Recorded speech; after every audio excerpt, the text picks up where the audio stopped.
Hi అండి. ఈరోజు మా పెద్ద బాబుకి ఎంతో ఇష్టమైన నేతి గారెలు అయితే ప్రిపేర్ చేస్తున్నానండి. సో చాలా అంటే చాలా బాగుంటాయి. బయట క్రంచీగా లోపల జ్యూసీగా. మరి నేను ఏ ప్రాసెస్లో చేస్తాననేది అయితే చూసేయండి. ముందుగా అయితే ఒక కప్పు మినపప్పు బాగా వాష్ చేసుకొని మినిమం 4 అవర్స్ అయితే నానబెట్టుకోవాలండి. పప్పు బాగా నానితే గారెలన్నీ చాలా బాగా వస్తాయి. సో 4 అవర్స్ అయిపోయింది, బాగా నానిపోయిందండి. సో మనం గ్రైండర్ వేసుకునే విధానంలోనే ఉంటుందండి.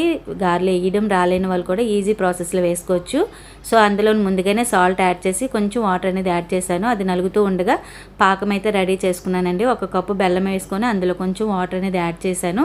సో అది మరుగుతూ ఉండగా నేను మళ్ళీ పప్పు అనేది తీసేసుకున్నాను అనమాట. అండ్ ఇందులో ఇలాచీ పౌడర్, పాకంలో ఇలాచీ పౌడర్, కొంచెం నెయ్యి వేసుకుంటే మనకి చాలా టేస్టీగా ఉంటాయండి గారెలు అనేవి. అండ్ తర్వాత ఇటువైపు అయితే బాండి పెట్టుకొని ఆయిల్ అయితే హీట్ చేసుకున్నాను.